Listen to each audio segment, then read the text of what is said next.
And welcome to episode 159 of Heresy Accountabilibuddies Podcast, where at least one host is happy with the Super Bowl outcome. I'm your host, Jack, followed by the other host of... Brian. Duncan.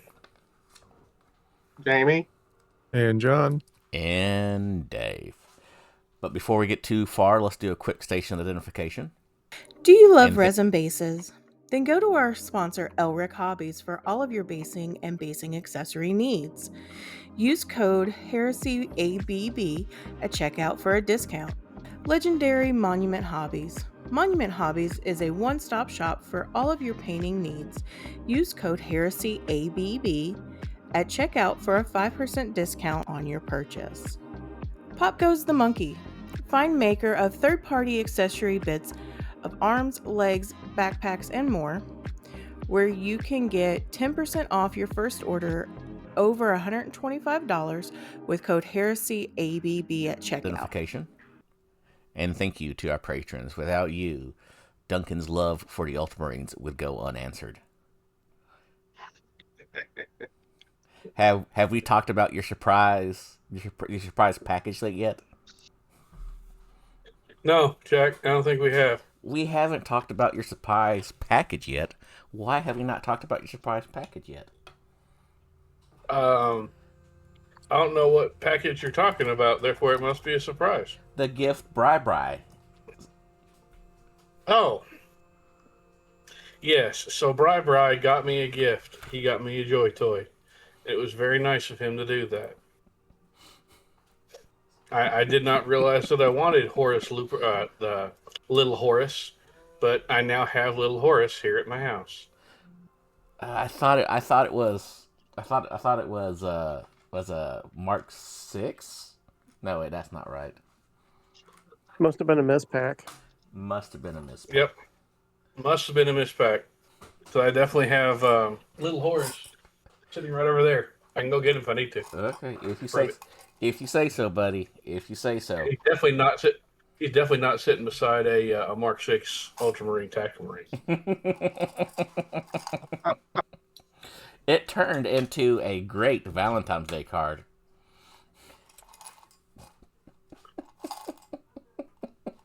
So Duncan's joining the 1%ers, huh? Yeah. No. Welcome, Duncan. It's the best Legion around. You'll soon find out. It's all right. I continue not having anything to do with them. In fact, I am well underway into planning stages for my next non-Ultramarine army. Oh, what are you doing next, sir, other than Ultramarines? Next, I'll be painting my daughter's Thousand Sons army. I thought she was painting her Thousand Sons army. Yeah, we kept saying that, and then she kept saying she would, and she kept not doing it. And like many things that don't get done around the house, eventually I get tired enough of them not getting done around the house and doing my own damn self. So, guess who's going to be painting Thousand Sons army soon? Is she going to be upset when you have to stop that so you can paint the Ultramarines army? I mean, that's on her. Okay. Maybe she'll, at that time, take the time and maybe she'll paint the Ultramarines. Who knows? Brian, I think you need to contact Duncan's daughter and have her decide to change the army that she wants an Ultramarines army. No, I won't do that. That just seems a bit No, I didn't say you, Jack. I said Brian, because she already hates Brian. I think she hates us both. I know she hates me, but it's okay. I think she hates all of us because of how we talk. I love you. Aw, I love you too.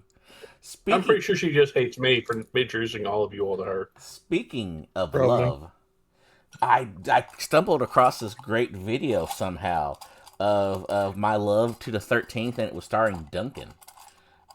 What about John's love that he has another song? Oh, somehow that song I think ended up in a music video. Excellent. Yeah. And I asked Bri last night if it should go live, and I never did hear from Bri last night. I want you all to know that I hate you all and I hate AI. Well, I hate AI too, but the ability to troll you is so much greater than my hatred for AI. And you know, the AI, when it finally revolts against us, is going to come kill us because we keep making it make 13th Legion propaganda. God, what have you done now, So Jack? so I'll ask again, Bri. Should I make this public? I have concerns. Okay. I will say there's something with the AI. It really seems to like Euro 80s glam rock a lot. Who doesn't?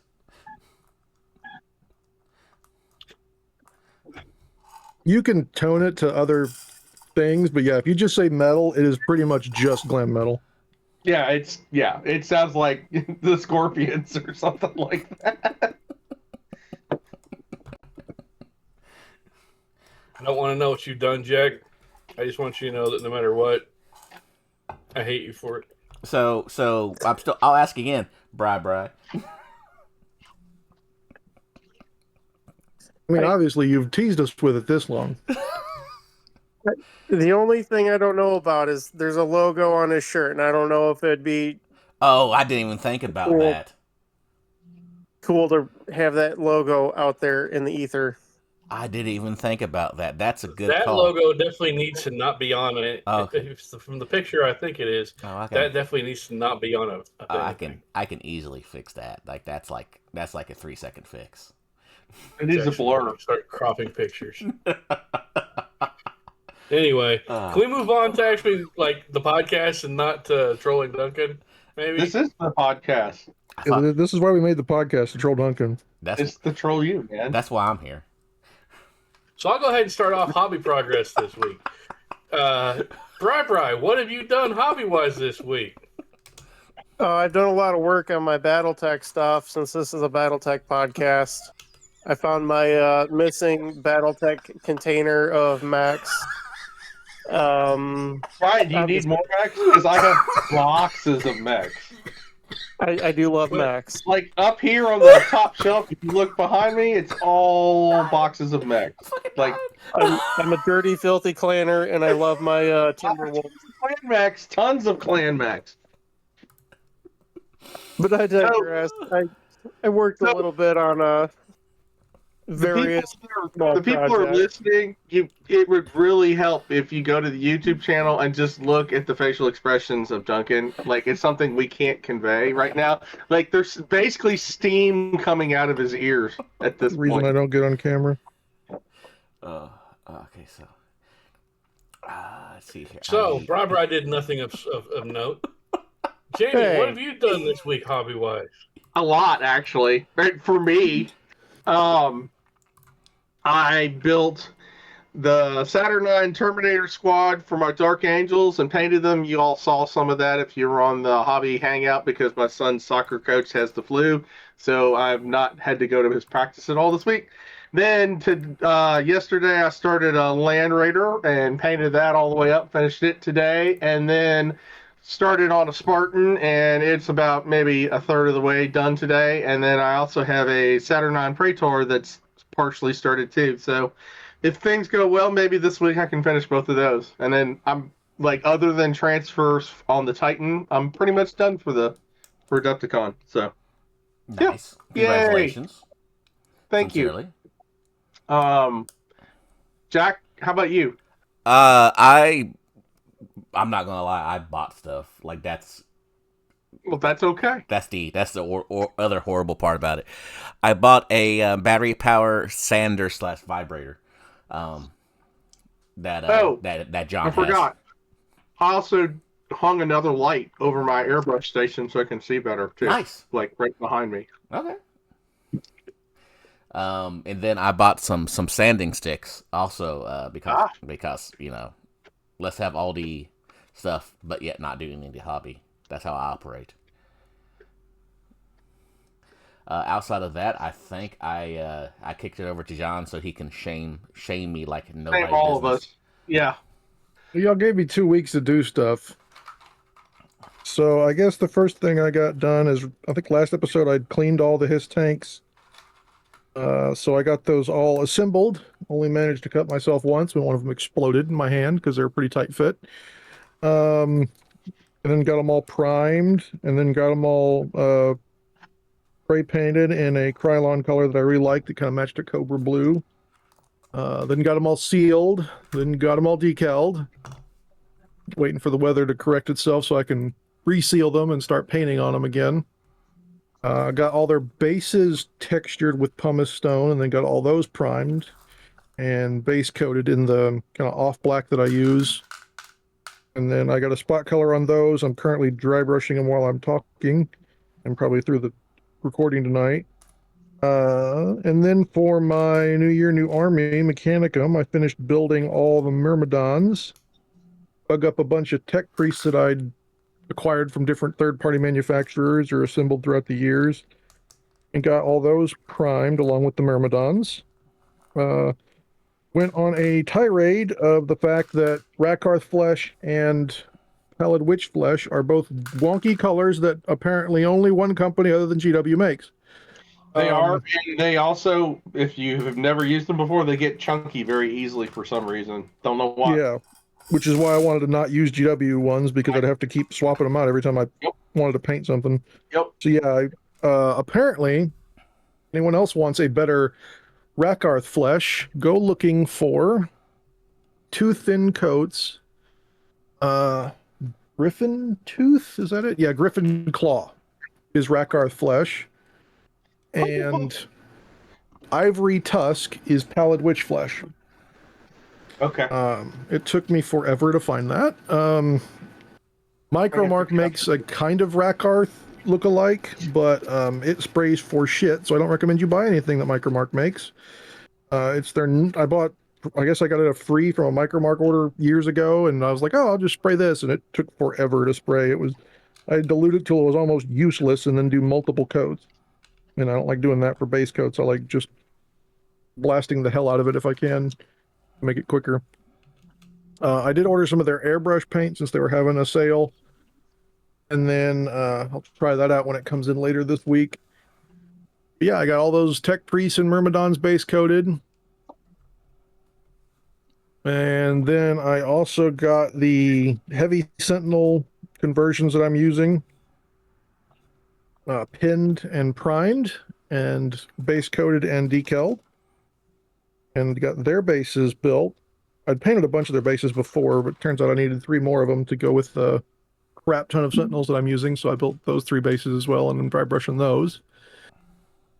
And then a while ago I bought some stuff from Zinj Industries. They're pretty good for making conversion bits, and one of those conversion bits is some mechadendrite tentacles made out of a flexible resin with a wire cast inside, so it kind of holds its shape. And they also make a little drill bit piece, and so I ordered some of the flexible resin, trimmed off the tip of the flexible resin so that way just the wire sticks out, and then pinned those to said little drill bit. So now I've got a bunch of extra mechadendrites I can stick onto those Myrmidons when they're dry, because I tried to leave off as much of the gluey-on-y bits as I could, since most of this painting is going to be done with dry brushing since they're all cloaks. Gluey-on-y. I don't want to be breaking off. I don't want to be breaking off mechadendrites every 5 seconds. I hate even it though I know I want to do it anyway. I hate it when my mechadendrite drops off. Then you got to go buy cream. There's a doctor's visit.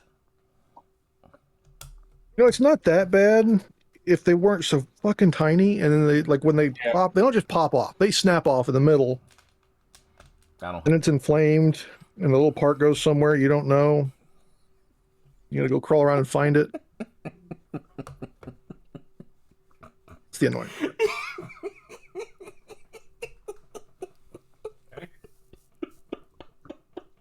But yeah, that's it. That's all I got done was those 24 Hiss tanks, and realized that I'd painted the tracks, and I didn't need to do that, so I need to reprime those when the weather gets better, because I want to keep the tracks all black to match the toys that I'm patterning them off of. And then the Cobra decals I had custom made are just so slightly smaller than the pre-printed on kind of half-ass Cobra shape, so I'm going to be freehanding all the Cobra logos on these damn things. Jeez. Luckily there's a little raised bit on there that's going to help a little bit.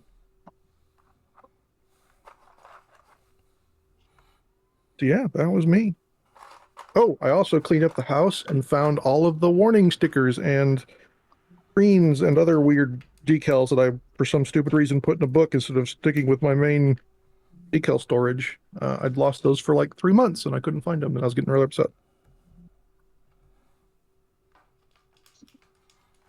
John, So yeah, that's all for me. You're insane, John. I mean that in the nicest possible way. Thank you. Making everybody else look bad.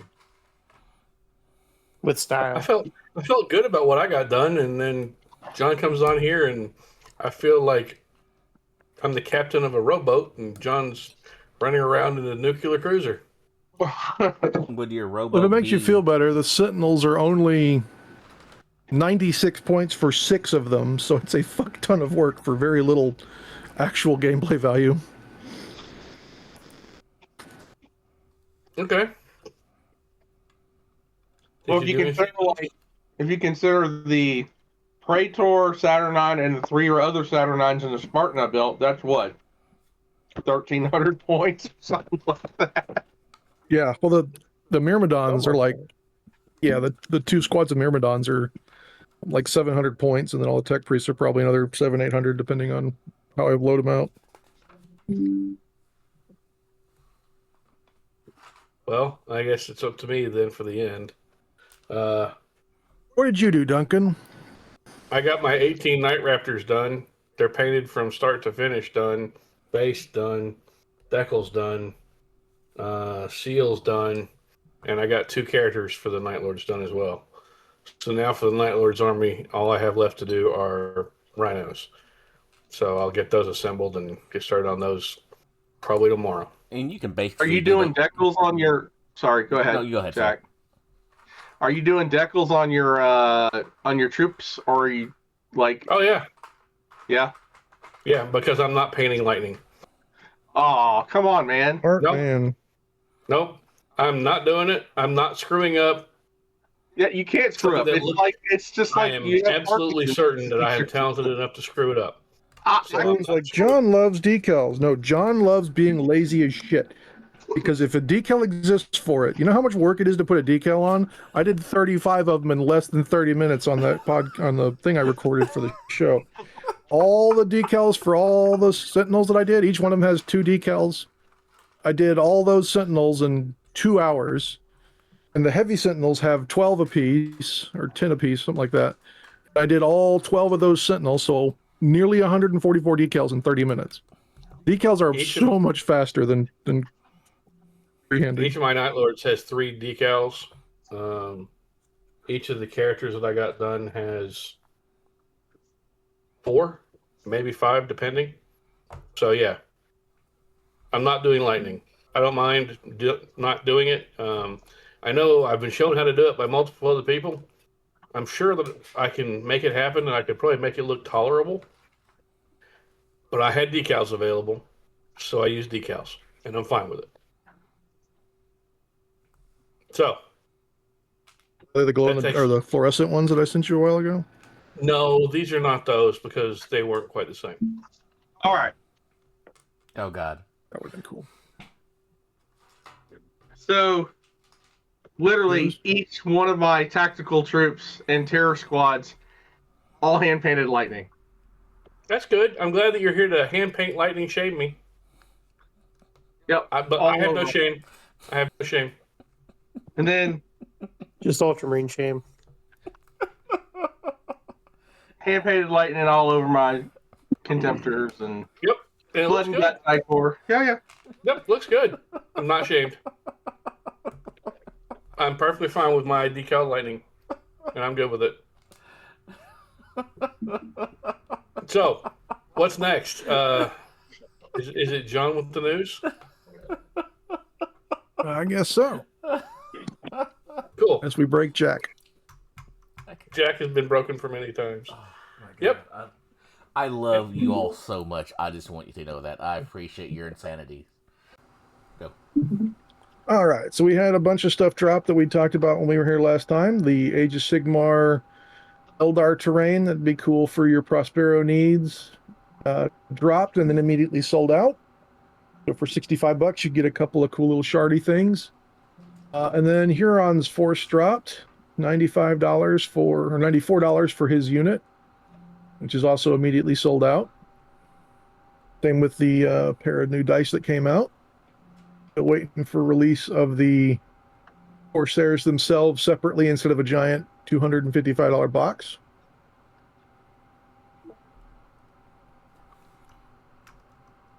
Did you mean to close your stream, John? Yeah, he did because he crashed out apparently. Oh, okay. That would explain why John went away. So to continue the news, why John is not here, there will be no video evidence of this, but Humble Bundle, that I sent this to John a little while ago, is doing a Fallout kit, which I know Fallout isn't $30K, like I completely understand that. But part of the Humble Bundle is a bunch of Fallout themed STOs from bodies and like tchotchkes and stuff like that. So if you're looking to build out a board, yeah, like build out a board that that would work out well. And it's like 100 and something different items. You can, I don't know off the top of my head how many of those are STLs, but it was like $25 for it. So I've spent more money on less before. But thankfully, I can quit ad-living right now because John's back. Yay, John's back. Maybe. And we have John, who's currently not available to talk. Better? There he is. Yeah, there we go. We can hear you now, John. Yay, I put a button on my mouse to close the tab that I have open, and I was on the wrong window. So, so all that stuff dropped this week. All that Fallout things dropped right after I decided to buy the Art Deco by itself, which was nice. Coming up next week, we have nothing for Heresy, just a bunch of Bone Reaper guys. These Mortis Reapers look like they'd be cool conversions for some militia dudes. It's about the only thing I even saw that kind of looked neat in this. Except maybe the terrain's coming back, these Age of Sigmar terrain sets, including the big dragon skeleton, which I've got in my collection that I got from our buddy Chris. During the week, we had a whole bunch of releases. So the Mutilators came out for previewed for $40K. If you are doing Scouring era Iron Warriors, maybe you could use these guys as Demon Brutes or something like that. I brought up a couple of these neat little articles that they've had going on. Apparently the new book that's coming out with Huron Blackheart has rules for making your own character, kind of like the Ferrix rules have. And there's some really cool Marine conversions in here. So there's this neat little Iron Warrior guy here with his non-inflamed mechadendrites. There's a Rogue Trader conversion there. And a cool little Chaos Sorcerer. There was also a preview during the week for Crab of Death. Filer's getting a reboot. I am not a fan of the new Defiler. I know I'm in the minority of it. No, I'm not either. I'll be honest, I am. I like some of the AI conversions that I saw with Photoshop. The Calgar? No, I don't like. Kind of dated at this point. It does, but I don't like the new style 40K demons. So that's fair. That's fair. That the aesthetic isn't for you. I get that. Yeah, the guy on the front of it looks a little weird. So there's apparently an armor plate that you can use to cover that guy up, so you don't have to see it right there. Yep. And I think that, along with some slight variations on color scheme, would make that thing work marvelously for a Dark Mechanicum thing. I don't know what kind of a thing you would want it to be, but I think it'd be like a Scoria conversion or something. Maybe I could see, but I still just don't like it. If you look at the Legion Imperialis Dark Mech stuff, they don't really look a whole lot like that, you know. Yep.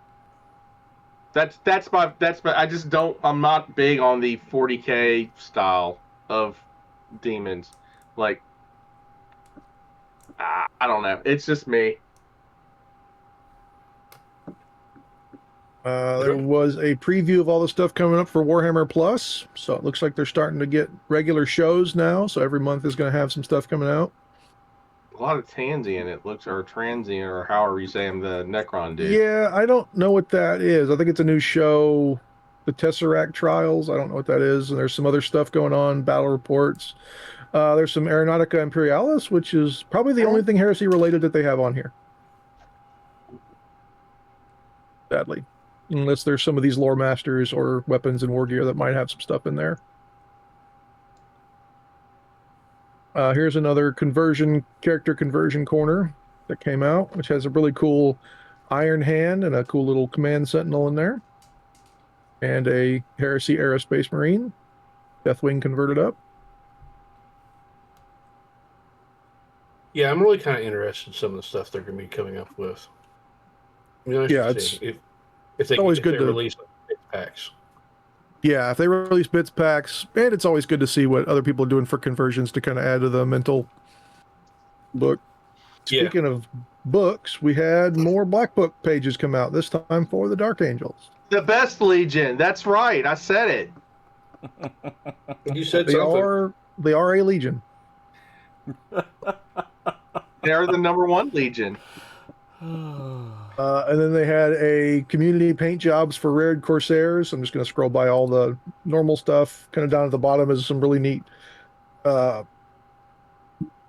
paint jobs of the Corsairs themselves as different legions and things like that. These will be really good for, again, we always saw it for Black Shields and things like that.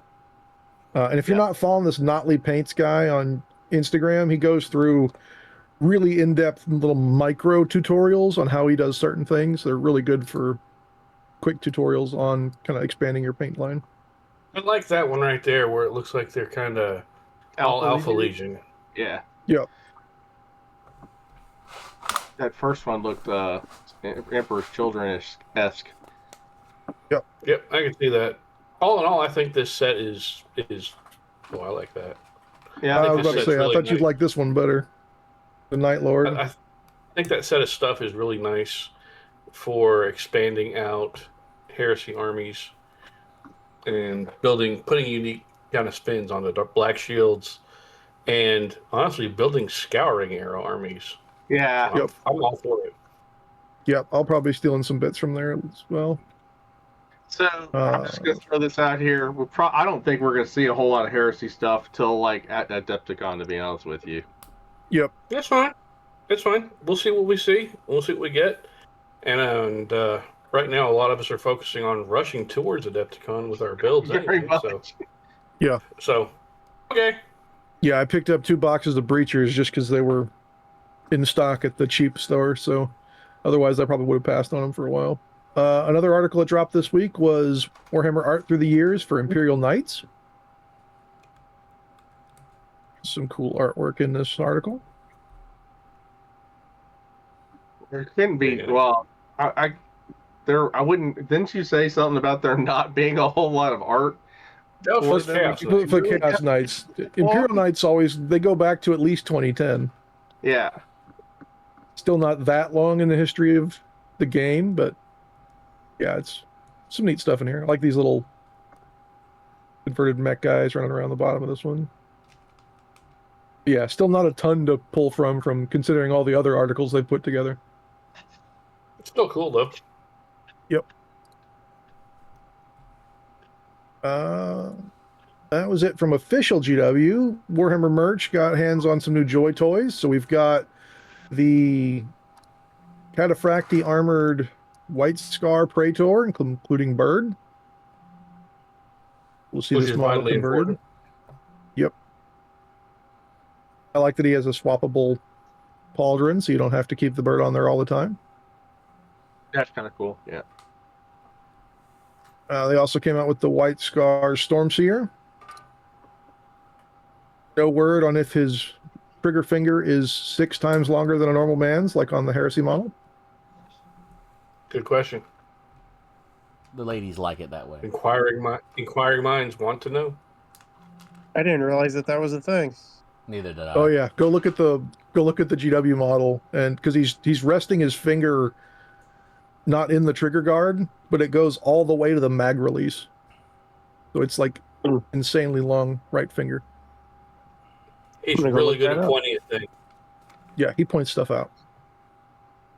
There was also drops for a bunch of Indominus Terminators. So you got 3 Black Templars, 3 Deathwing, 3 Imperial Fists, and 3 Raven Guard, and 3 Salamanders, and 3 White Scars. They really like that assault cannon. Yeah, so each one of them, you can either get the Sergeant with a Stormbolter and Power Sword, a random Line Trooper with Stormbolter and Power Fist, or a Heavy Weapons Trooper with Assault Cannon and Power Fist.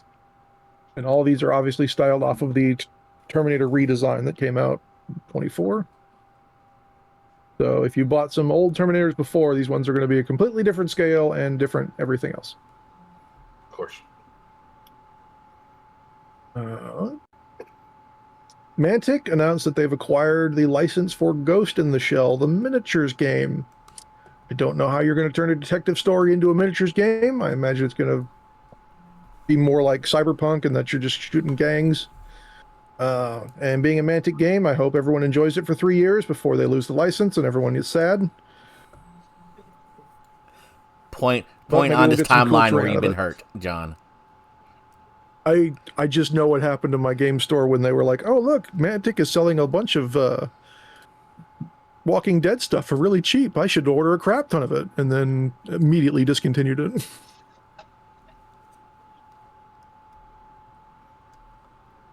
And then Army Painter dropped a whole bunch of paint bundles. They've been putting them together for each of the legions.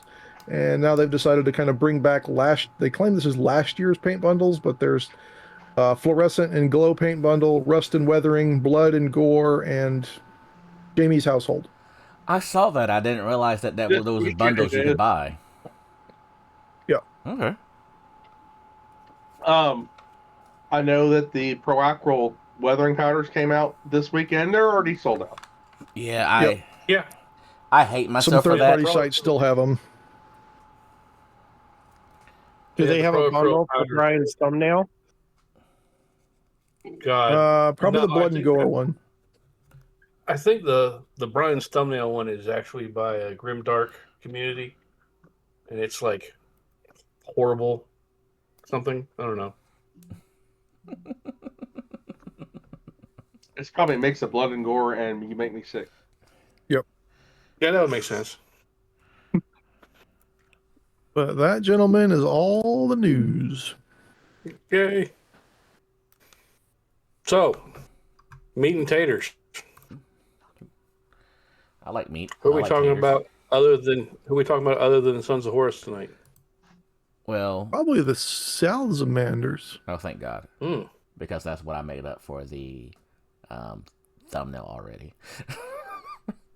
Oh, good. Good. Who wants to talk about the Salamanders? Because I've got a Sons of Horus fairly locked down. And I don't know anything about Salamanders other than they have green armor like the Sons of Horus. They like flames and flamers and meltas. I know that. And Yep. barbecuing Eldar children. And barbecue. Yes. They do not like barbecuing or filleting orphans. Look, That's look, like- just because I'm playing the army that likes to help blind children, and they are the other army that likes to help blind children, doesn't really mean much. Okay. So the Salamanders Legion tactic is called Prometheum Endurance. Wound tests made against Salamanders fail on an unmodified roll of 1 or 2.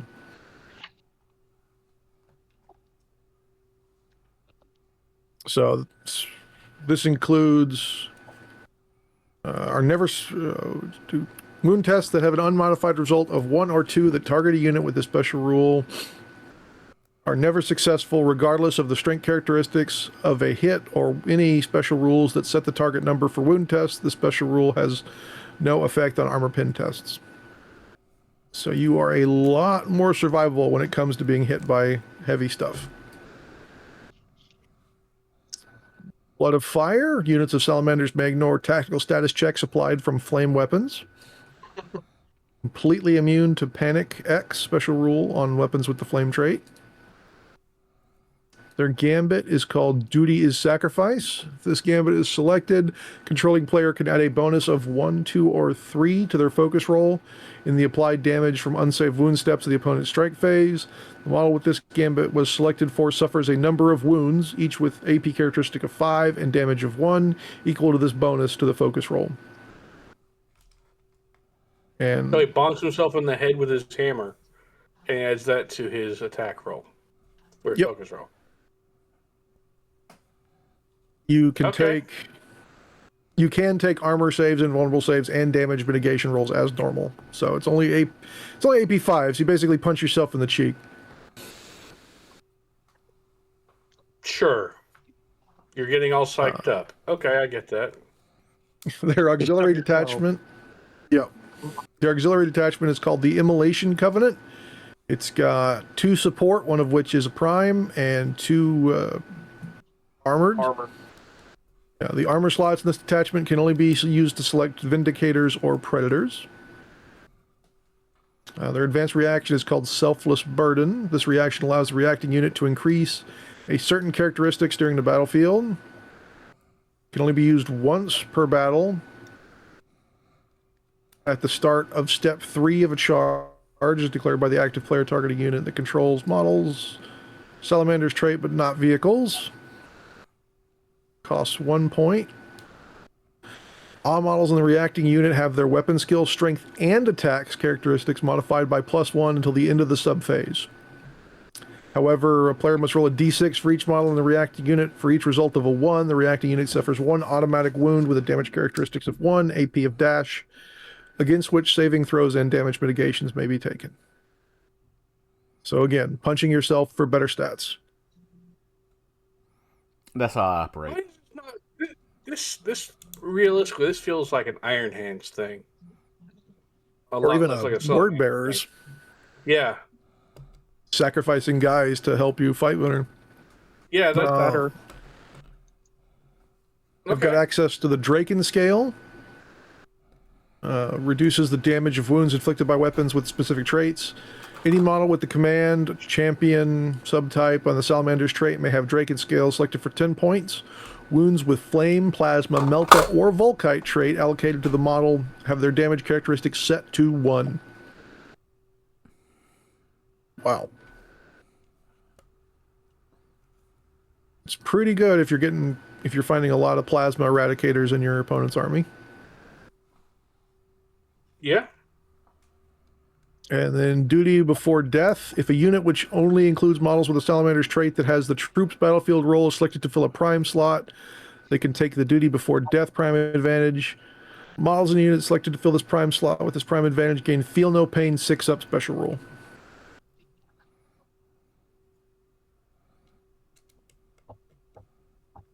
Okay. They've got access to some new weapons. They can forge craft any of their weapons. So any command, champion, specialist, or sergeant subtype and the Salamander's trait can upgrade their existing power weapons to one of these forge crafted power weapons for +5 points. It basically either adds breaching 6-up or adds +1 to said breaching that existed before. So the power axe would be initiative -1, attacks +1. Oh, it also adds +1 attack. Strength +1, AP 3, damage 1, breaching 5-up. So you get +1 attack and a better breach on all these weapons for 5 points. So that make the power axe a breach 4-up? No, I guess it's breach 5-up. Are all power weapons breaching 6-up? I didn't think power mauls were breaching 6-up. Power mauls are breaching 6-up, power axes are 5-up, swords are 6-up. Okay, well then I guess it doesn't change it then. Sorry. So it pretty much just adds +1 attack. Yeah, for 5 points. That's kind of a steal on champions. I'd take that. We've also got forge crafted power fists. Command, champion, specialist, or sergeants can swap their power fist for a forge crafted power fist for +10 points. Ouch. Initiative -3, base attacks, strength +4, AP 2, damage 3. So it increases the damage by 1. Yeah. The forge crafted thunder hammer is an additional 10 points on top of a thunder hammer. Oof. Initiative -2, attacks +1, strength +3, AP2, damage 2. So it adds an attack there. Again, for 10 points, that's not bad. But it's on top of the hammer cost. Yeah.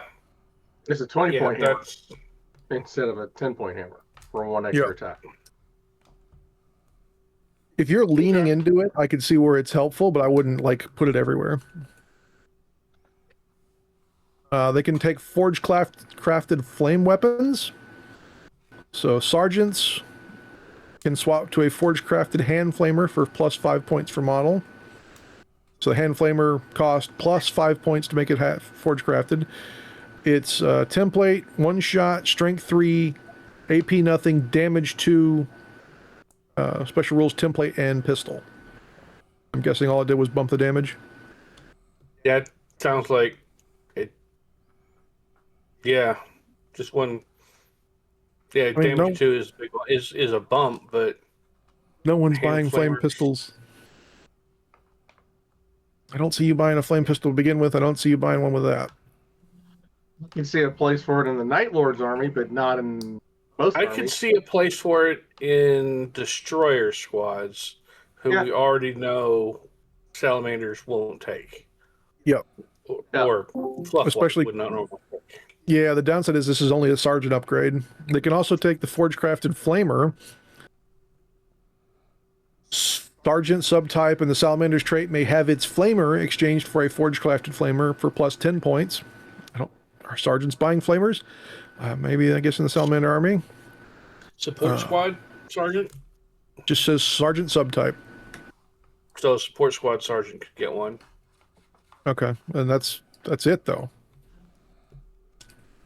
Either way, 1 shot, strength 4, AP 5, damage 2, template, panic 1. So again, just the 1 damage tick. And the same thing with the heavy flamer. Sergeants can upgrade to a forge crafted heavy flamer for +10 points. 1 shot, strength 5, AP 5, damage 2, template, panic 2. Yeah, if you're already buying support squads with those weapons, chunk a little bit of extra points on there to get an extra damage in there. I see the flame or the forge pattern power weapons being a lot more useful than I do the flamers, to be honest. Yep. Yeah. I've got the Legacy War Gear pulled up if you want me to do that. We got to go through the unit first. Okay. So the Fire Drake Terminator squads are an elite choice. For 250 points, you get 1 Master and 4 Fire Drakes. You can take 5 more Drakes for 45 points a model.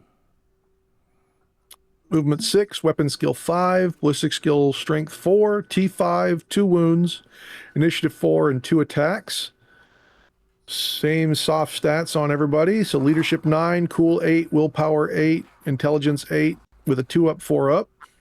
They come stock with forge crafted thunderhammers and Draken scale. They are bulky 2, implacable advance, slow and purposeful, vanguard 4, and shield. And then Jamie, what do they get in legacy to add on to that? So they get any model in the unit can have its forge crafted thunderhammer exchanged for one of the following: a power weapon for free, a power fist for free, a chain fist for 5 points per model. Any model in this unit that may have its Draken scale exchanged for 1 combi bolter for free, or for 1 item from the Legion combi weapons list. Any model that has Draken scale exchange for any war gear option loses the shield trait. 1 Fire Drake in this unit may have its Draken scale exchanged for 1 forge crafted heavy flamer for 10 points, or any model that has its Draken scale exchanged for any war gear option loses the shield trait. All right. And that's it. That's all they got. Yeah. I mean, being weapon skill 5 with the thunderhammer is not too shabby. Not arguing about that.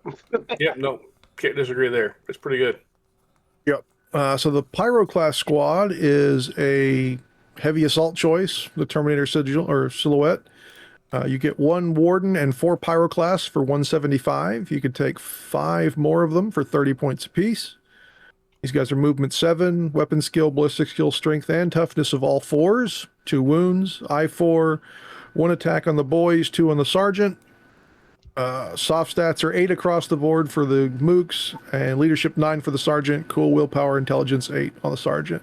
These guys have a 2-up, 6-up. They come with pyroclast flame projectors, Draken scale, bolt pistols, melt-the-bombs, frag, and crack grenades. And they have implacable advance. The warden can swap his... Nope, just the warden may buy a power weapon, a power fist, or a thunderhammer for 25 points. And that flame projector has 2 stats. Dispersed, which is a template, 1 shot, strength 6, AP 4, damage 1. Special rules template panic. And it's a flame melta. Or focused, 1 shot, strength 8, AP 2, damage 2, melta 6. And it's also a flame melta.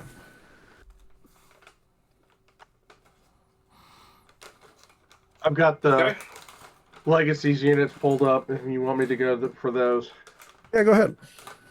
So we've got the Salamanders Adherence Squads, unit compositions 1 Advocate and 4 Adherents. They add an additional 5 Adherents for up to 15 points per model. The base squad is 85 points.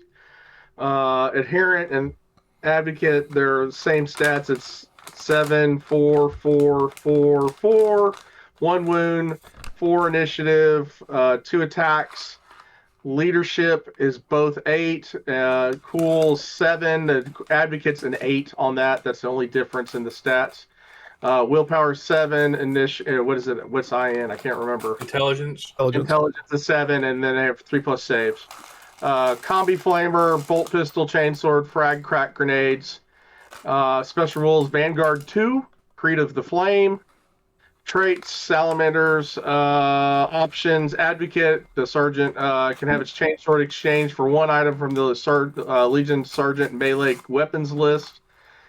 Every 5 models in unit, 1 adherent in this unit may have its Combi Flamer exchanged for 1 Forge Crafted Heavy Flamer for 10 points per model. Advocate in this unit can have Melt-a-Bomb selected for 10 points. 1 adherent in the unit can have a Vexil selected for 10 points. Up to 2 adherents in the unit may have 1 item each from the Legion equipment list selected for them. Special rules: Creed of the Flame. Models with this special rule can make volley attacks with weapons with the flame trait. Any weapon with the flame trait that model with the special rule has also gains the assault trait and ignores the effects of limited X special rule when making volley attacks. So their combi flamers aren't limited to only 1 shot in that way. Yeah. That's nice. The next one is the Salamander Sanctifier Squad. 90 points, 1 Consecrator, and 4 Sanctifiers may include an additional 5 Sanctifiers for 16 points per model. Sanctifier and Consecrator, let me see. They're all the same stats, but it's movement 7, weapon skill 5, ballistic skill 4, strength 4, toughness 4, wounds 2, initiative 4, attacks 2, leadership 8, cool 8, willpower 7, intelligence 7, 3+ save. Bolter, bolt pistol, chainsword, frag and crack grenade, special rooms, firestorm, Vanguard 3, trait Salamander options. There's a bunch. Any model of the unit has bolter and bolt pistol exchange for 1 of the following: 2 bolt pistols for free, 2 Volkite serpentinas, for 5 points per model, 2 hand flamers for 10 points per model. For every 5 models in this unit, 1 Sanctifier in this unit can have its bolter exchanged for Obsidiite rotor cannon for 10 points. For every 5 models in this unit, 1 Sanctifier in this unit can exchange its chainsword. Can have its chainsword exchanged for 1 item from the Legion Sergeant melee weapons list. The Consecrator in this unit can have its bolter and bolt pistol exchanged for 2 Forge Crafted hand flamers for 15 points. Consecrator in this unit may have its chainsword exchanged for 1 item from the Legion Sergeant melee weapons list. One Sanctifier from this unit may have a Vexella for 10 points. Up to 2 Sanctifiers can have Legion can select weapons or an item, one item each from the Legion equipment selected list. Every model in the unit can have Melt the Bomb selected for 25 points. The War Gear special for this unit is the Obsidiate Rotor Cannon. Obsidiate Rotor Cannon has 2 types of ammunition. We've got slug rounds, range 24, FP 3, RS 3, AP not, D1. It's heavy and suppressive 1. Regular rubber cannon stats. Yeah, and Obsidiate rounds are 18, range FP2, RS3, AP5, D1. It's heavy, Overlord 1, breaching 6+, critical hit 6+. Okay. Nice. That's your killing things rounds as opposed to your suppressing things rounds. So like this unit's kind of like, wouldn't you say it's kind of like a destroyer squad a little bit, since it can take dual pistols? I would actually say it is a destroyer squad just without the rad grenades. Okay, yeah.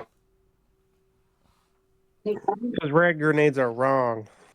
Yep. You're wrong. Sometimes are bad. Remember, Sometimes are bad, but then you have like you're loading a close-in weapon squad with a rotor cannon that shoots black slugs. Well, that's only for use against Eldar children. Okay. Oh, okay. That's sorry. Yeah, it's like that punt gun that only shot square bullets at Turks. Yeah, strange things happen. All right, what's next? They have one special character, and it was in Legacies. Oh yeah, that's right. Cassian Dracos Reborn for 220 points.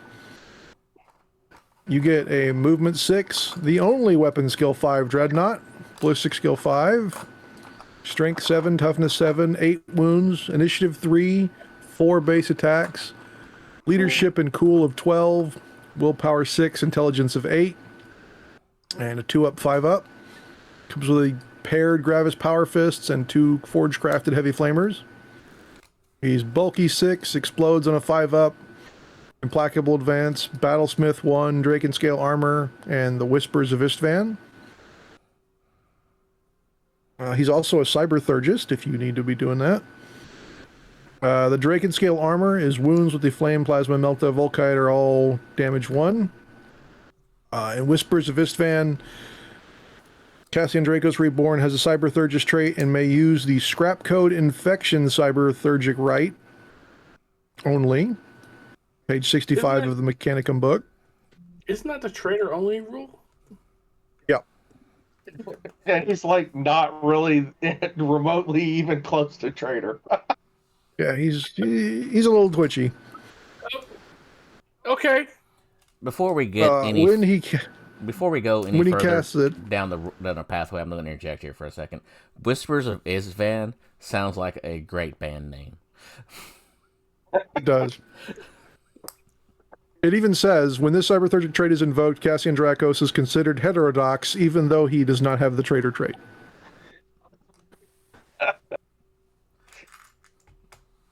You know what? Sure. You be you, Cassian Dracos. He's just that cool. He's even technically cooler than his Primarch. Sure. His Vulcan is 465 points.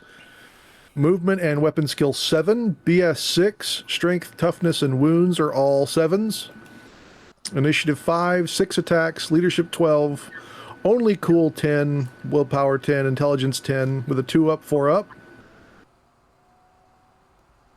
He's got the Furnace's Heart, which is an 18-inch range, 1-shot, strength 7, AP 2, damage 3, panic 1, Volkite. Or the Dragons.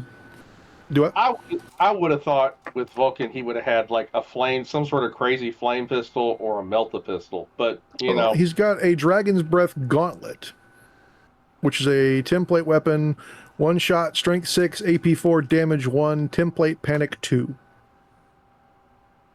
And then the Dawnbringer, base initiative and attacks, strength +2, so you're swinging at strength 9. AP 2, damage 3, critical hit 5 up, and armor bane. It's a hammer. It's like a massive power hammer that looks like a little shorty Tinker Toy play hammer in his hand because of how big he is. Yeah. It's also a teleport beacon that also functions as a hammer, as Conrad forgot. Yep. His gambit is the Undying Fire. When this gambit is selected, the model's controlling player may not apply any positive modifiers to the focus roll. However, if this model is not reduced to 0 wounds in step 4 of the strike step, they increase their wounds characteristics by D3 to a maximum of your base wounds characteristic. Before players return to step 2 of the challenge procedure or they move on from the glory step, note that any wounds regained due to the special rule do not alter the amount of wounds inflicted by the opponent for combat res. Glory step. Sire of the Salamanders. If 4 or more troop battlefield roles in the primary detachment of this army are filled with at least one model in each unit, filling these slots has been upgraded with a forge-crafted weapon, then all force organization slots with the troops battlefield role in the primary detachment are considered prime. Furthermore, if a model with this special rule is a part of any army, then you gain the following special rule for all Salamander models. Until the end of the first turn of the battle, the controlling player may ignore all negative modifiers to leadership, willpower, cool, and intelligence characteristics.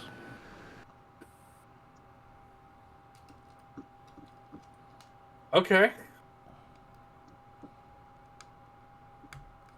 I don't think I want to have to face him on the table. He's pretty beefy. That's all the Salamanders. Okay. Well, like with him on the table, like his big, I mean, he is very beefy in combat, but like the people that are like have higher initiative or initiative modifiers would be the ones that kind of put it on him. Yeah, but Eternal Warrior 3 and having the ability to regain D3 wounds in a challenge. That's it. No, I'm not saying it's bad at all. I mean, it's quite good, but I'm just saying, like, there's but the downside is you're not getting any positive bonuses for your stuff. So if you're fighting another Primarch, it's possible they kill you before you get to that instant. That's what I'm saying. You could get killed by another Primarch that's swinging first. Yeah, but then you have to remember that Eternal Warrior 3 is knocking off most of the extra wounds they're doing, so each attack that gets through is really realistically doing 1 to 2 at most. Yeah, so basically, the first few turns you get all your licks in by going first. Yeah. And then if you start getting to medium health, unless you're facing like Conrad with a bajillion attacks. Yeah. Yeah, he's definitely a winner in Primarch fights. I'll say that. Yeah, with a damage 3 hammer. Yeah. Yeah, definitely.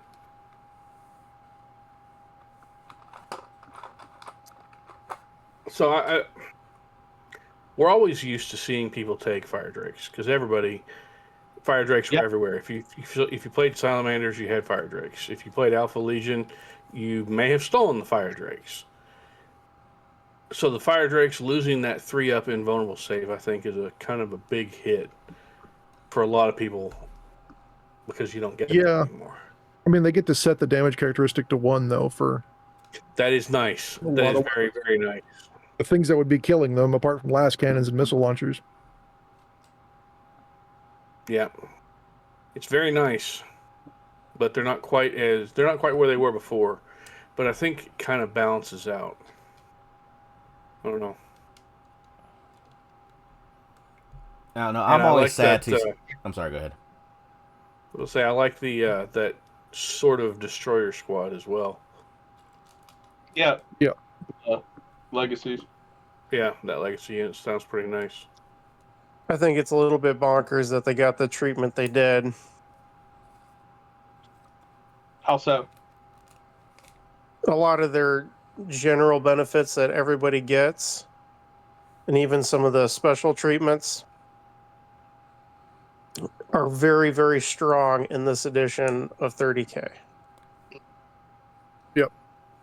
I'll agree there. Yeah, they're playing with the base rules of the game with damage modifications and feel no pain and things like that a lot of people don't get access to. There is that.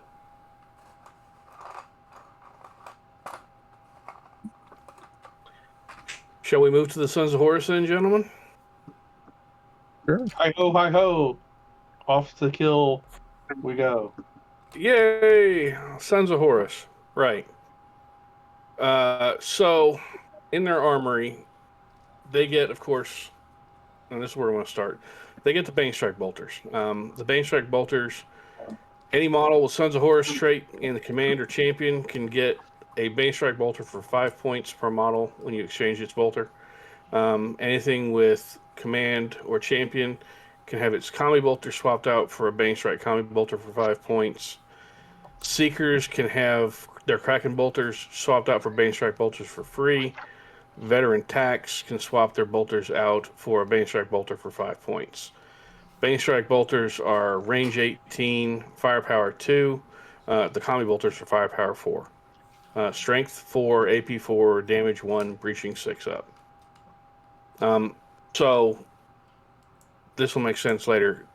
These are just crazily good in the Kami Bolters area. They're just absolutely ridiculously good. The Karsoran Power Axes that they've had for a while, the Power Axe is any model with Sons of Horus trait can have a Power Axe swapped out for a Karsoran Power Axe for 5 points, or a Karsoran Power Tabar for 10 points. The Power Axe's initiative modifier -1, 1 attack, or no attack modifier, +1 strength, AP 3, 1 damage, breaching 5 up, and shred 6. The Tabar is -2 initiative, +2 strength, AP 3, 1 damage, breaching 5, shred 5. If you have a Power Axe already, and you grab a Karsoran Power Axe for +5 points, you're now at 15 points. You're creeping up on Power Fists and things like that. Power Tabars, you're at the same cost as Fists and Thunderhammers. Is it better than a Fist or a Thunderhammer, or worth taking as opposed to a Fist or Thunderhammer? Situational. There's some units in the Sons of Horus that can't get Thunderhammers, so maybe, but it's still just a 1 damage axe in essence. Their prime slot is called Martial Supremacy. If a unit which only includes models of Sons of Horus in the Elite's battlefield role is selected to fill a Prime Force Org slot, you get this. One model in the unit selected to fill a Prime Force Org slot with this Prime Advantage gains Champion and the Duelist Edge 1 special rule. I've only seen one place where this can really be useful, and that is over with the Justarin, who I'll get to in a minute. There's also Decurion Lanius, or Lanius. He's a tank upgrade. This upgrade can be purchased for any of the following units for the Legion of Astartes, yada yada yada, which do not have any pintle mount weapons. For a Predator, he's 25 points extra. A Kratos, he's 30 points extra. Or a Sikaran with twin-linked accelerator autocannons or Punisher rotary cannons only, 25 more points. And he has a pintle-mounted Banestrike bolt cannon and gains brutal enforcement special rule. The Banestrike bolt cannon is range 24, firepower 4, range strength 6, AP 4, damage 2, breaching 6 up. And his rule basically allows him to, at the start of your move subphase, you can select this unit and any other unit within 12 inches that is routed. You shoot at them immediately, resolving attacks, etc. Does not cause leadership checks. Once the shooting attacks are resolved, they lose routed. So basically, you're just pulling a commissar and shooting your own voice. Kind of fun, but I don't think I'm really going to use that very often. Your Tactica is Death Dealers. You make volley attacks at your full ballistic skill. So that's nice. Obviously, you can't make it with heavy weapons still, but volley fire, full ballistic skill, that's pretty good. Your Gambit is Merciless Strike. When you select it, your weapons cause phage toughness for the duration of this strike step. So then you're affecting the entire unit after that with phage. So that's nice. It has to be done during the first step, the first face-off step of a challenge. So it definitely makes it easier to whittle your opponent down later on down the challenge path. Then we have your detachment. It's called the Supremacy Cadre. You get 2 prime troops. You get 1 elite and a heavy assault. Realistically, your translation is a unit of Starin, a unit of Reavers, and 2 prime troops. So it does let you get elites in there without having to worry about taking an actual, Apex attachment. So that is nice because this is just a regular auxiliary detachment. Their advanced reaction is called Warrior Pride. Basically get the ability to ignore a challenge without becoming disgraced so long as your base weapon skill of the opponent who's challenging you is lower than any Sons of Horus model that could otherwise be eligible to take the challenge. Most command and champion units are weapon skill 5 or weapon skill 6. You're not going to get challenged by sergeants very often at this time. So it's okay. Most of the time, you can use it with Horus, so it's good there. But most of the time, you're going to want your character in there to smack another character down so you don't have to worry about them later. So it's okay. It's not all that. Skipping down past Horus and Horus Ascended and the characters, because there's a whole bunch of them this time. I'm going to go straight to the units first. And we're going to start off with a Justarin. 275 points. Each additional, that's 5 Justarin with no sergeant. So that's where I fall back to the prime advantage. That lets you basically convert one of your Justarin into a sergeant since you don't get one. Additional Justarin are 50 points a pop base. For 275, you get guys who are movement skill 6, weapon skill 5, ballistics skill, and strength 4, toughness 5, 2 wounds, 4 initiative, 4 attacks, leadership 10, cool 8, willpower and intelligence a 7, and they're in cataphracti, so they're a 2 up, 4 up. They come with a generic power weapon and a Bane Strike combi bolter. You have bulky 2, implacable advance, slow and purposeful, and Vanguard 4. Not Vanguard 3 that you see predominantly in other places, but Vanguard 4. Your options here, you can swap your Bane Strike Combi Bolter for a Volkite Charger for free, which is a terrible idea, or for one item from the Legion Combi Weapon list. Anyone can have its power weapon exchanged for a Lightning Claw for 5 points, a Karsoran Power Axe for 5 points, Power Fist for 10, a Chain Fist for 10, a Thunder Hammer for 10, and realistically, I think I'd probably swap them for Thunder Hammers. Any model can have its Bane Strike Combi Bolter and Power Weapon exchanged for a pair of Lightning Claws for 10 points. For every 5 models in the unit, you can get your Bane Strike Combi Bolter swapped out for a Heavy Flamer for 10, a Multi-Melta for 15, a Reaper Auto Cannon for 15, or a Plasma Blaster for 10. Now, the really nasty thing about the Justarin is they all come with that Bane Strike Combi Bolter. So you move up, you fire, and say your 10 guys are now getting 40 shots with those. Because of your rules, when you're sitting there and you're going to then charge, you can volley fire all those guns in at full ballistic skill.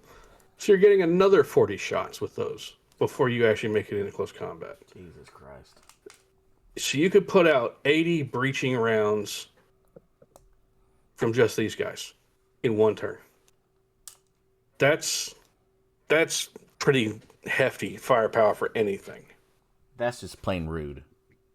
It is, and that's followed up by the Justeran charging you as well. So there's that to go with it. Now they are expensive as all get out, but they're worth it. They're pretty expensive. They are expensive. Go ahead, Jamie. So like you're all in addition to the base price, like they all have a power weapon, but like the power weapon's not included in the price. You have to buy an addition.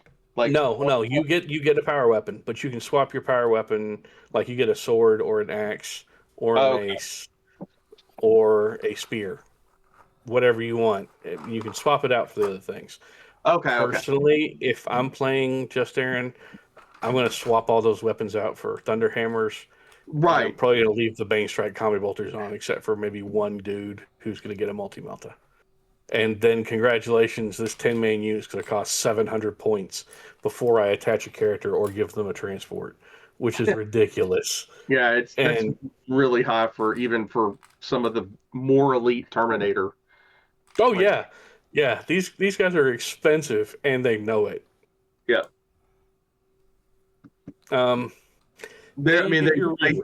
They sound absolutely brutal. They really do. Oh, they are. They're absolutely ridiculous. And this is why I've seen a lot of people who play Alpha Legion steal them and use them for their reward of treachery or whatever, because they're just good. Vanguard 4, you see a lot of Vanguard 1, Vanguard 2, Vanguard 3. You really don't see a lot of Vanguard 4.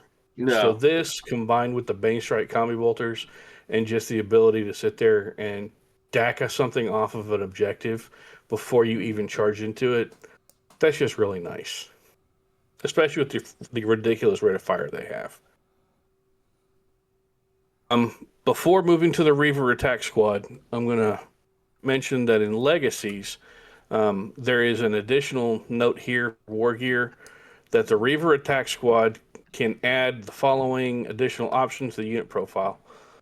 Any model in the unit can have its bolt pistol and chain axe exchanged for a pair of lightning claws for 10 points, and the chieftain can get melta bombs for 10 points as well. And then we have Reavers. 135 points base for your generic Reavers. For that, you get a Reaver Chieftain and 4 Reavers. You can have up to 20 of them total for 22 points extra per dude.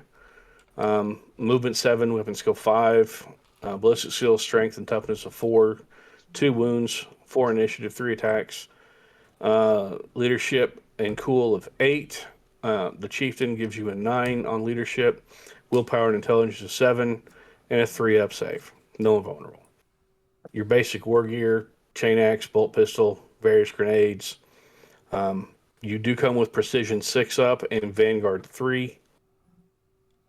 Anyone can any unit in the unit can swap chain axes for chain swords for free, or for any item on the Legion Sergeant Malik weapon list.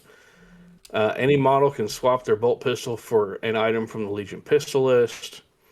For every 5, you can swap chain axe for Legion special weapons. 1 guy can have a Vexilla, and then 2 guys can have stuff from the Legion equipment list. And speaking as someone who has, I think at this point, 40 Reavers, these guys seem to have been given a bit of a punch from the previous edition. The chain axes they come with are going to hit your initiative.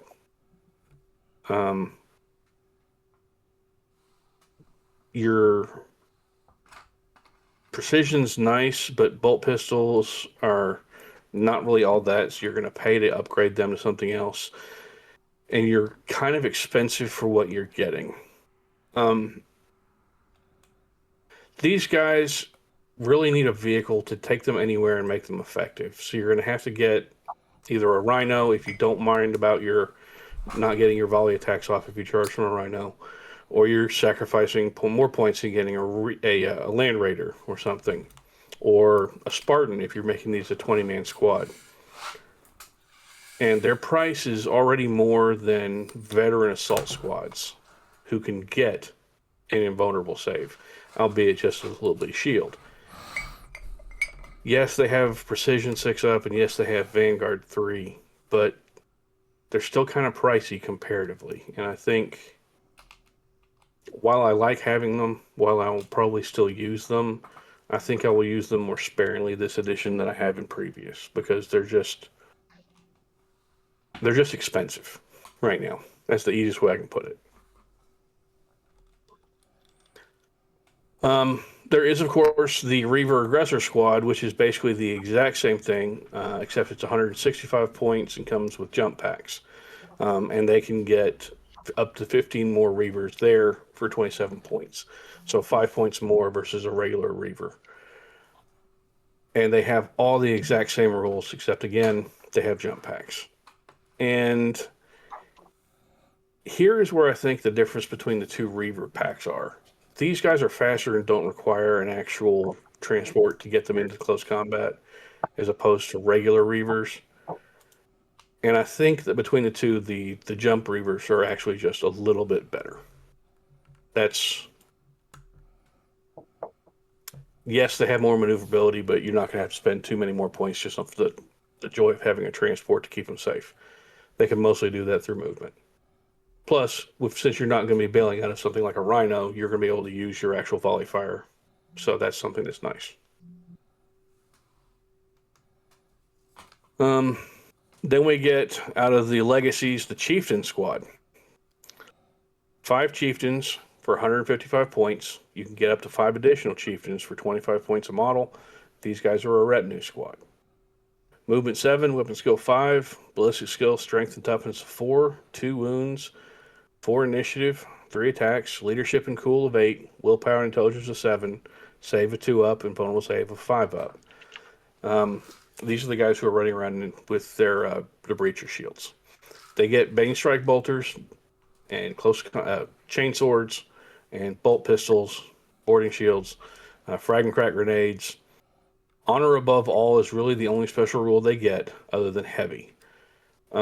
Everyone can swap out their chain sword for a chain axe for free, or a power weapon of various flavors for 10 points, or a power fist for 15 points.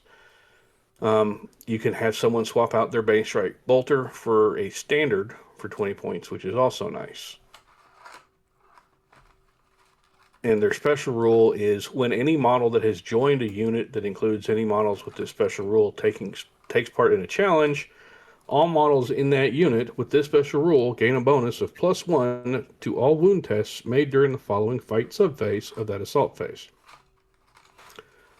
So if your character is in a challenge, these guys get +1 to wound. Not +1 strength, just +1 to wound. So that's helpful, especially if you're trying to keep these guys cheap and just sticking with the chain swords, not chain axes or power weapons. But this is another example of the whole using the reaction to get yourself out of a challenge kind of hurting you, because if you're in a challenge, your squad here with these guys, if you're attached to them, these guys wound easier. So it's kind of a weird dichotomy there. The command character is the Sons of Horus Dark Emissary. There's various flavors of them. The first one, I'm still on the Legacy PDF, so I'm just pulling him up because he's easiest to pull up at this moment. The Dark Emissary in Terminator armor is 120 points. You can have him in Cataphractii or in Tartaros. Cataphractii is movement 6, Tartaros is 7. Weapon skill, ballistic skill 5. Strength 4, toughness 5, wounds 5, 5 initiative, 4 attacks, leadership and coolage 10, willpower 9, intelligence 8, and then a 2 up, 4 up for Cataphractii, or a 2 up, 5 up for Tartaros. You get Combi Bolter and your Staff of Dark Authority. You can swap your Combi Bolter for a Volkite Charger for free, or something from the Legion Combi Weapon list for free. Other than that, your rules are Bulky 2, Implacable Advance, Cataphractii are Slow and Purposeful, and everybody's Eye of the War Master. You don't get anything else. And Eye of the War Master is kind of wonky, and so is your staff. Your staff is no initiative modifier, no attack modifier, +1 strength, AP 3, damage 1, critical hit 6. I mean, slightly souped up axe with no initiative modifier. So, okay, nothing really that awesome. And your special rule is if a model with this special rule joins the unit from a different faction trait, the leadership and cool characteristics of the model in that unit are not reduced. This is the guy you stick in with like a pile of solar rocks and use there. And a basic power armor version or artificer armor version is 90 points with really no options to upgrade at all. It's okay. I think it's better than a chaplain, but I don't think it's as versatile as a chaplain. And it really kind of... It depends. It doesn't really have a lot of modeling opportunity. You have to use the one that's already there. You don't have any other options. Going straight up the list character-wise, we have Malgahurst the Twisted, 140 points. The War Master's Equerry, Bearer of the Eye, the Shadowed Hand, yada, yada, yada. Movement 6, Weapon Skill, Ballistic Skill 5, Strength and Toughness of 4, 4 wounds, 5 initiative, 4 attacks, Leadership and Intelligence of 10, Cool and Willpower of 9, Save 2 up, 5 up. He gets a Power Sword, a Bane Strike Bolter, Bolt Pistol, regular grenades, an Icon of the War Master. He's slow and purposeful despite not being in cataphractic armor because he's been hurt up. That's why he's also got the reduced movement compared to most power armor models. And he's got Broken in Body rule, which says each time an enemy model declares a challenge, the controlling player of a model with this special rule can select whether the model with this special rule is eligible to take part in a challenge. So if someone challenges you, you can tell them you're not eligible and you don't fight it. It's another option of him getting out of the way of the fight and letting other people do the job. His icon, when a model with an icon of the War Master is part of a unit, which includes any model with line X or Vanguard X, modify the value of X on each of those models by +1. So you stick in with Tactical Marines who have line 2, they become line 3. Somehow you stick him with your Justarin and they become Vanguard 5. And that's just ridiculous. He can't do much in that fight, but he's slow enough to not slow them down. Yeah, So he's the same. I was going to look. I was looking to see what his same movement. It's the same. So, yeah. Yeah, but he makes them Vanguard 5, which is just crazy. Then we have Garvio Loken, who's a high command, 175 points, movement 7, weapon skill 6, ballistic skill 5, strength, toughness 4, wound 4, initiative 5, 5 attacks, 10 leadership, cool, willpower, and intelligence all 9, 2 up, 4 up. He comes with a Paragon Blade, a bolt pistol, and regular grenades. He is Hatred Traitor, Born Survivor, and Master of the Legion.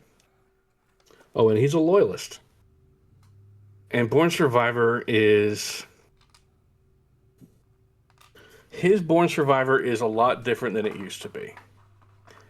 If the wounds characteristic of a model with this special rule is reduced to 0 wounds or less, the controlling player can roll 1 die. On a 4-up, the model is not removed as a casualty and has its current wound characteristic set to 1. In previous editions, you knocked him down, he got 1 chance to stand back up, and if you knocked him down again, he stayed down. Now, you knock him down, he can stand back up, and he can keep standing back up, no matter how many times you knock him down, as long as they keep rolling that 4-up. So, it's like the Chumbawamba song. Yeah. He gets knocked down, and he gets back up again. I'm kind of thinking that might be an error on their part, and they need to reword that. But if left as it is, I look forward to seeing Garvio Loken stand up and get hit over and over and over again, because that's just funny to me. What is a White Scars character that does the same? Yep. Varen Asher Haddon, he's the guy from the last released thing in 2nd edition. He's the True Sons Master, first Reaver, 205 points, movement 7, weapon skill 7, ballistic skill 5, strength, toughness, and wounds of 4, 5 initiative, 5 attacks, leadership 10, cool, willpower, intelligence of 9. He's a 2-up, 4-up save. Axe Serpentis, Bane Strike Fusillade, Vexilla, and standard grenades. And obviously he's a traitor with Master of the Legion. His axe is +1 initiative, so he strikes at initiative 6.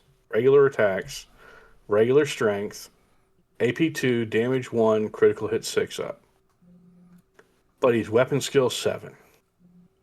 He's better than most traitors out there for whatever reason. And his pistols are really kind of nice too. Bane Strike Fusillade is range 10, firepower 4, range strength 5, AP 4, 1 damage, pistol, and breaching 6. So his pistol is basically a Bane Strike combi bolter knocked down to pistol size. With 4 shots on that, again, that's still pretty good. And when you add that to the weapon skill 7, he's a lot beefier than he looks at first glance. Most generic traitors are going to be striking him on a 5 while he hits him on a 3. A lot of named characters, like, for example, Garviel Loken, would be hitting him on a 5 and he'd be hitting them on a 3. With him really having not a lot of backstory other than having been released in that one expansion. I was going to say, this is the guy that was leading the Sons of Horus on the Siege of Chthoniya. Chthoniya, okay. Yep. Like I said, he's definitely different. I like the model for the most part, except for his axe. I think the axe looks goofy, but rules-wise, he's a solid commander.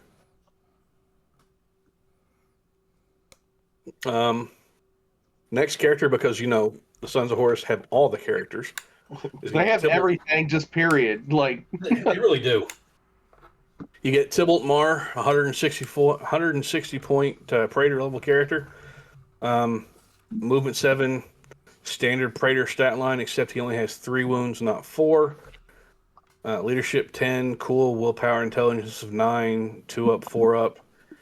He gets hatred for the Shattered Legions. He gets the Culling Blade, which is his special blade.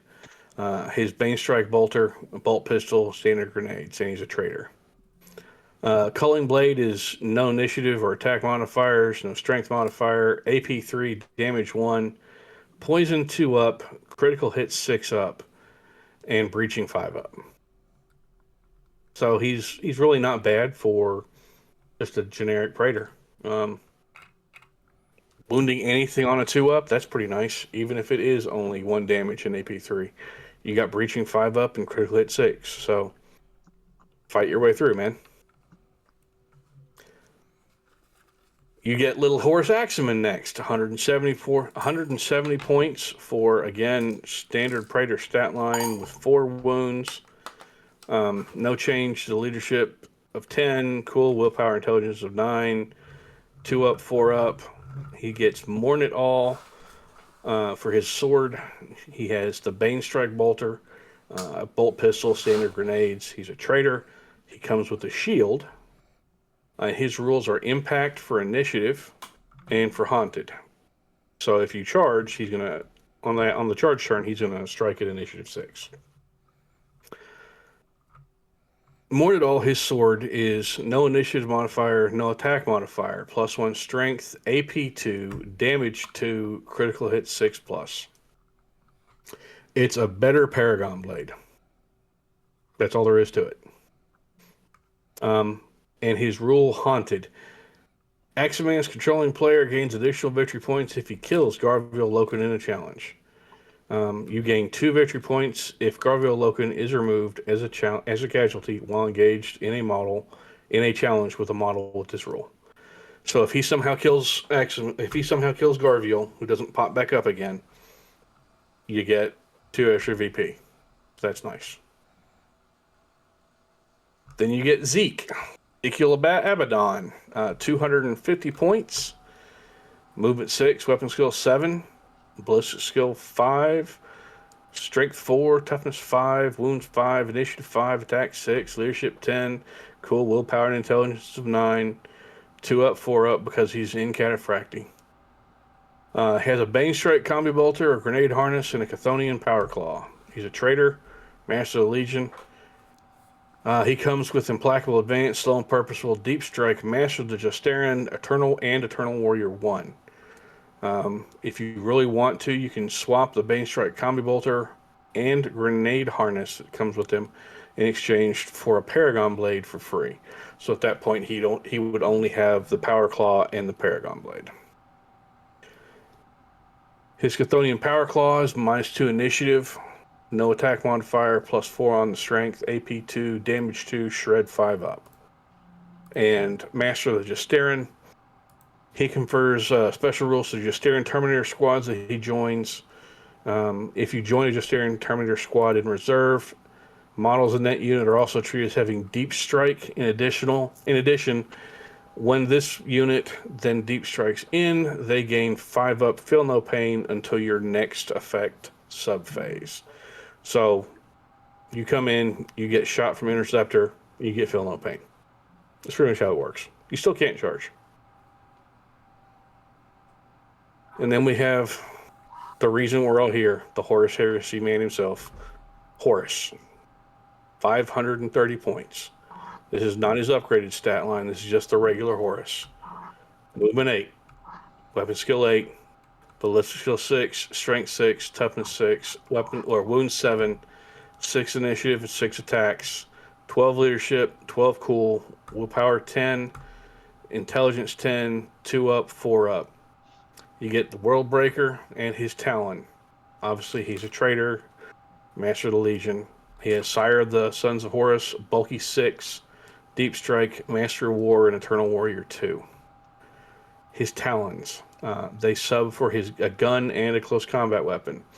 In his gun format, they're range 24, firepower 5, strength 5, AP 3, 1 damage, and breaching 6+. And in close combat, it's no initiative, attack, or strength modifier, but it is AP 2, damage 1, reaping blow 3, and shred 6 up. Or you have World Breaker. -2 initiative, no attack modifier, +4 to his strength, so putting him to a 10, AP 2, D3, and critical hit 5. Your special rules, Master of War, you get an additional reaction point for your reaction allotment each turn, unless he's dead. And then you have Sire of the Sons of Horus. If 4 or more troops filling battlefield slot roles in the primary detachment are tactical unit squads or spoiler squads, then all force organization slots with troops roles are considered prime. Further, then the following special rules are granted to all models with the Sons of Horus trait. Until the end of the first battle turn of the battle, the controlling player with the special rule can add +1 to move characteristics of models from their army with Sons of Horus trait that are not vehicles. So he makes everybody go faster. And then there's the demonically possessed ascended version of Horus at 850 points of he wishes he was a Titan. Movement 8, Weapon Skill 9, Ballistic Skill 7, Strength, Toughness, Wounds of 8, Initiative and Attacks of 7, Leadership 14, Cool of 12, Willpower 12, 10 Intelligence, and a 2 up, 4 up. He still has the same weapons. His special rules are now Deep Strike, or Bulky 6, Deep Strike, Feel No Pain 5 up, Master of War, War Master Ascended, Eternal Warrior 3, Fear 1, and Spreading Corruption. His weapons don't get any different, so I'm not going to tell you anything on those because they're literally just the exact same. What changes are his rules. He still gets his reaction allotment for Master of War. Spreading Corruption means that he can join units that have the Malefic subtype. And War Master Ascended means that he cannot be used in an army as a regular Horus Lupercal. And that's it.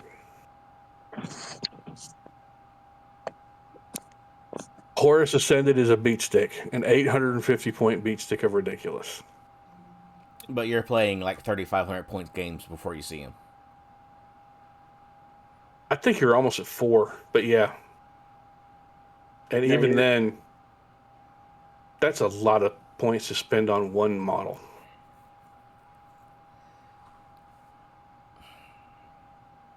I don't think I would spend it. I have the model because Jamie gave it to me for Christmas one year. Thank you, Jamie. And I gave you some goodies that year. You did, and one day I will end up painting him. I've got the regular Horus painted, and I'm happy with that. But even so, Horus has always been expensive. He's always been a point cost model that is more than any other model out there, Primarch-wise. I don't ever really see myself using him. I've got Sons of Horus. I've played Sons of Horus for years. They're fun. And I've never put Horus on a battlefield. I don't know why.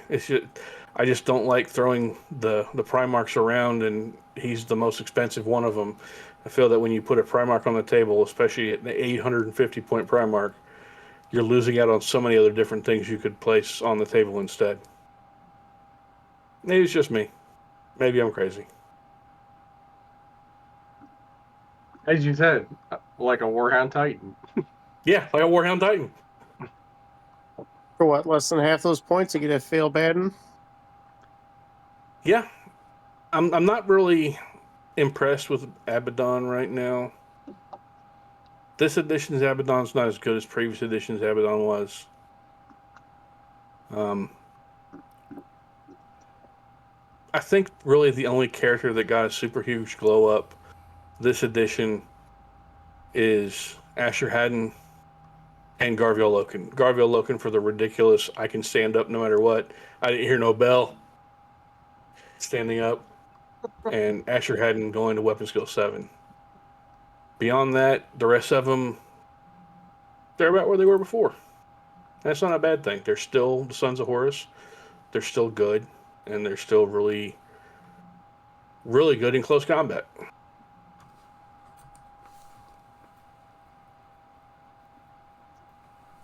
That's about it.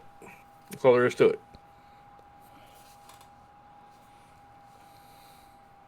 Anybody else got anything about Sons of Horus? They literally get everything. They don't get assault cannons. They don't. They also don't get. They also don't get Reaver models that are not out of date and tiny. Which True. is sad. Well, a lot of their stuff, did come out very early. Even They the don't just get staring legacy. right. They don't get Legatine Axes. They also have small Terminators. The Justarin models at this point are old. Yep. They're small. So there's that too.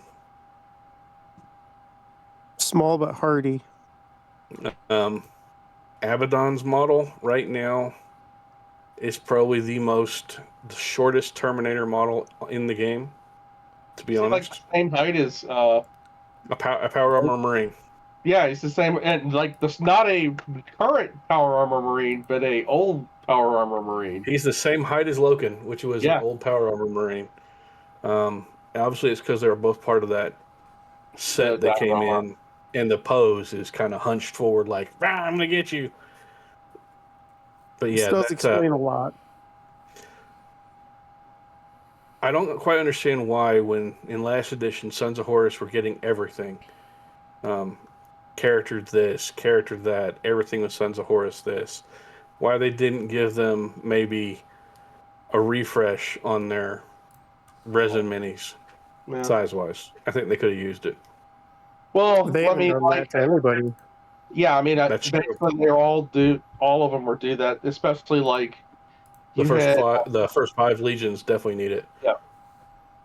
World Eater or World Sons of Horus, the World Eaters, the Emperor's Children, the Death Guard, and I didn't think the Death Guard were as bad as some of the other ones, but They aren't. They didn't come out till book 3 with the special Terminators. Yeah. Yep. You had some of the Night Lords and that are like bad. like super Night Raptors. They're terrible. And, yeah, they're terrible models. Like They the really one single mono pose, like what no, all you do is attach one limb in a backpack. That some of the early models were like that.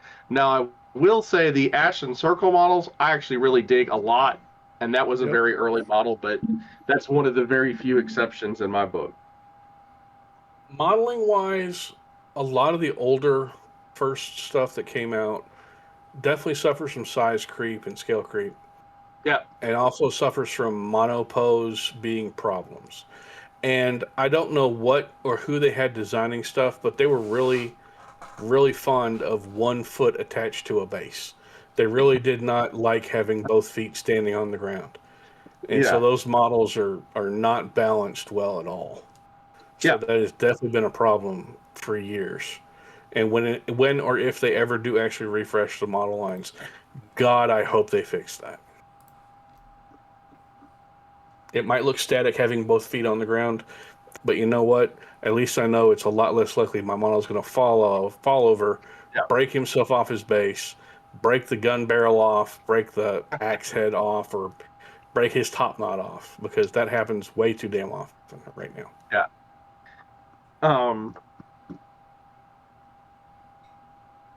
I mean, like, Horus's army is a very elite army, would you not say? Like, the points costs are high, but they can, when they do their thing, they're brutal. Yeah, the point cost is high. Yes, they're effective. For what they are, they can be very good. In first edition, Reavers were not that great. In second edition, Reavers were phenomenal. Right now, I think Reavers are still good, but I think they're overcosted for the regular Reavers. And when comparing them straight across to, like, a veteran assault squad who has similar abilities, I think the veteran assault squad comes out ahead on cost-wise and versatility-wise. But the Reavers come ahead on rules. So it's kind of a 6 of one, half dozen the other. Which would you really want to do? Are you worried more about effectiveness on the field, fluffiness, or point cost? So for me, it'll be probably a fluffiness and effect on the field. Do you think the Justarians are too expensive? Oh, God, yes. A full-up squad of Justarian with a character attached is going to cost more than Horus Ascended. Well, but I'm saying, I mean, like, they're very, for Terminators, they're very beefy. They are. They're hefty. They're chunky, and they do their job, but they're expensive. And I think Jack's giving us the look of, I'm tired and want to go to bed. Sorry, the miss was coming because I put together a Lego car during this podcast. Ooh, R34. Nice. So she was wanting me to roll it on my table. But yes, I would also like to go to bed too. Okay. Jack has updated hobby to progress. I have. Yes, Jack did a model. I did a hobby. He did a Lego. Baylor got that for Christmas as well. Technically speaking, I think a Lego dude and a Space Marine is roughly the same size. Technically. And one of them is cheaper. Yeah. Scary enough is Space Marine? Space Marine. Oh. And the Space Marine doesn't come pre-painted. Well, the Legos are all you have to put stickers on everything now. True. Anybody got a shout-out event-wise that we need to throw some words at? So right now, the local event is going on February 22nd at Crimson Lion Games. So if you're in the DFW area, be sure to come down and see us. I know there's an event going on in Seattle right now. Yep. Skullapalooza #2, Electric Boogaloo. February 20th through 22nd of 26. $150 for a ticket for general admission. Includes event-specific model, ticket to attend a private movie, storage at the venue, and a bartender with a closed bar. This is taking place. Oh God! Like next weekend, I think. Somewhere. Yeah, next weekend. Yep. And the event models are pretty freaking cool. It's at 4405 Rainier Avenue South in Seattle, Washington. 98118. Friday runs from 9 until 5. Saturday runs from 9 until 5. Sunday runs from 9 until 4. And then you have a movie at 10 o'clock. So. Any Seems kind of neat. Sorry. Go ahead. Any idea when Adepticon registration closes? End of this month. End of this month? Okay. So, if you haven't got your tickets, now's the time. Those are still available. 27th, maybe. And then the following weekend is their cutoff for refunds. Guess I need to go buy tickets. That might be a little helpful. Yeah, you might need that to get in. I also know that Battle Barn has an event next weekend, Saturday the 21st. That's with the Indiana 30K guys. $20 entry fee, 3 rounds, 3,000 points per round. Doors open at 9. Pairing starts at 9:30. First round starts at 10. It's a Battle Barn. We've talked about it more times on here than I can even remember. Good dudes, good terrain, good place to go. Lots of fun. Generally supplies. Generally supplies a great lunch of that delicious fried chicken. Yeah, that fried chicken, that hot fried chicken is just delicious. Yeah, it is. Good prize support because they, like all of us, love swag and loot. So they're good people. I know there's a thing down in Alabama. Well, Blake's running events, like just play events, locally here in Birmingham, Hoover area. I think every Tuesday from like 4 to 8 at one of the game stores. They have like private rooms in the back. Okay. So, like something along that, but it's like every Tuesday, and I think it's Gamer Gear if I remember correctly. Okay. But yeah, he's just looking to get games in and stuff like that. And then I can't remember if they have officially announced when the rescheduled January event is going to be in March, but I think it's like 2 weeks before the Adepticon, so it'll be like the first weekend or something like that in March. Now, don't quote me on that, but I think that's what I remember seeing. So I think that's all we got. Well, I got one up here in Michigan. There's a doubles event at Far Harbor Gaming in Grand Rapids, Michigan on March 8th. I believe that's 1,500 point lists for 2 players per side, 4 players at a table. They have a Best Coast Pairings link, which I've posted in the upcoming events thread or channel on our Discord. Dig it. All right, I think it's so next time. Week. Yeah, next week. What are we doing next week? Thousand Suns and who else? Is it the last 2? It's the last 2. So wait a second. That means we, as a podcast, need to implode this week, because that means because if we don't implode, then that means we have successfully touched every single legion, which generally doesn't happen on a podcast. We've got requests to do mechanic. Do we want to do that next? So no, let's just do it.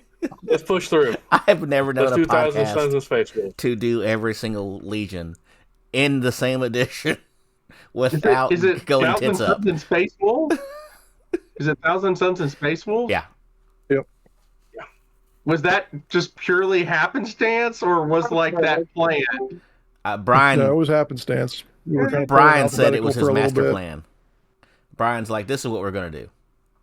That seems too coincidental, but okay. It fits. I mean, Burning Prospero. So right. That's what I'm talking about. Yeah. I mean, it works. Mm-hmm. Yeah, we're not going to implode or anything. We still have to cover like the whole Ilklon era and the jihad and But Dark Age. but very very very serious. Like, I have not seen a podcast successfully go through every single Legion. I know we're not doing lore and all the other stuff, but I like this is like the first time. They haven't changed the lore though. Like, I know, but really? we never did make it through all the lore stuff that we were doing. Not that I don't want to go back to those 3-hour long videos. Let's back that up some. Good choice. We forgot the inductee this week. Let's go back. And on that note, I want everybody to realize I'm going to tell John to take us out of here. John, take us out of here. Yeah, thanks everybody for joining us on the 159th episode of the Heresy Accountabilibuddies Podcast. My name is John. I've been joined by Brian, Duncan, Jack, and Jamie. And always remember to stay accountable to yourselves, to your buddies, and your hobby. And next week, we will finally finish all of the legions. Unless GW does a stealth PDF drop of 2 more. And it's the second and the 11th. God, don't give them ideas. Oh, look, the Sisters of Silence.